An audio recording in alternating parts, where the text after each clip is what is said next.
Hello, good morning. आणि आज मी आली आहे माझ्या बॅकयार्डमध्ये. तुम्हाला मी दाखवते. इथे मी लास्ट इयर खूप सारे भाज्या लावल्या होत्या. काकडी होती, भेंडी होती, बीन्स होते, मिरच्या होत्या, टोमॅटो होते. आणि विंटरमध्ये हे सगळं वाळून जातं. 3-4 महिन्यासाठी छानपैकी 6 महिने तरी छान भाज्या भेटतात खायला आम्हाला. पण आता हे विंटरमध्ये हे पूर्ण ड्राय झालं. आता हा स्प्रिंग चालू होईल. स्प्रिंगमध्ये थोडं थोडं आम्ही रोपं लावायला चालू करतो. मग नंतर आम्हाला समरमध्ये छान भाज्या भेटतात खायला. आणि म्हणून आता आज माझा फक्त प्लॅन आहे की हा माझा पूर्ण गार्डन बेड क्लीन करायचा आहे. हे जे वाळलेल्या भेंडीच्या बिया आहेत, काही काही बीन्सच्या बिया आहेत. मी ऑलरेडी ह्याचे सगळे सीड्स काढून ठेवलेले आहेत, पण इतकं आता नको आहे म्हणून हे जे शेवटला राहिलेले आहे ते तसेच मी ठेवून दिले होते. आता स्प्रिंग चालू होणार आहे. स्प्रिंगसाठी मग आता जेवढे आम्ही सीड्स काढून ठेवलेले आहेत झाडांचे, जे आता ह्या टायमाचे, ते परत आम्ही थोडं थोडं ग्रो करून नेक्स्ट इयरसाठी आता वापरणार आहे.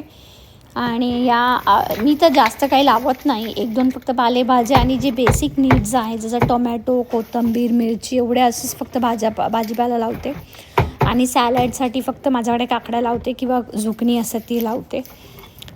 हा बेड पूर्ण विंटरमध्ये वाळून जातो, म्हणून मला आता हा ड्राय झालेला बेड पूर्ण क्लीन करून घ्यावा लागणार आहे. आणि मग त्याच्यामध्ये या बेडमध्ये आम्हाला 3-4 बॅग्स तरी अजून माती लागते. मग 1-2 बॅग खत लागतं. हे सगळं ॲड करून मग परत आम्हाला नवीन रोपं लावावी लागणार आहे याच्यामध्ये. म्हणून आता स्प्रिंग चालू व्हायच्या आधी हा पूर्ण बेड मी क्लीन करून घेणार आहे. तुम्हाला दिसत असेल हा पूर्ण बेड आता मी क्लीन करून घेतलेला आहे.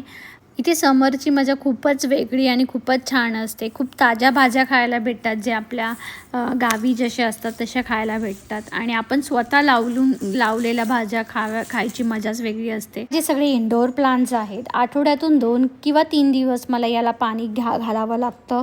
एखाद दिवस आठवड्यातून त्याला पुसून घ्यावं लागतं, कारण इंडोर प्लांट्स असल्यामुळे त्याच्यावरती डस्ट खूप लगेच बसते घरामध्ये.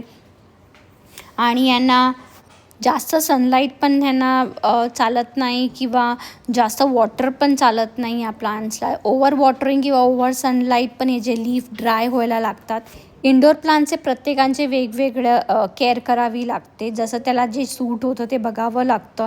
नाहीतर मग इंडोर प्लांट्स लगेच ड्राय व्हायला लागतात किंवा वाळायला लागतात. जे लीफ ड्राय व्हायला लागतात, गळतात.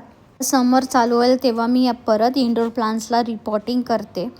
आणि घरामध्ये जेवढे प्लांट्स असतात ना, तेवढं आपल्याला खूप छान वाटतं. तुम्हाला दिसत असेल ही रेड लाईट आहे, हे ग्रोईंग लाईट म्हणतात. हे ज्या प्लांट्सला आपल्याला सनलाईट जेव्हा वेदर चांगला नसतं किंवा लाईट भेटत नाही तेव्हा हे ग्रोईंग लाईटचा मी यूज करते. आजचा व्हिडिओ तुम्हाला माझा कसा वाटला कमेंट करून सांगा. आणि माझ्या चॅनलला लाईक, शेअर आणि सबस्क्राईब करा.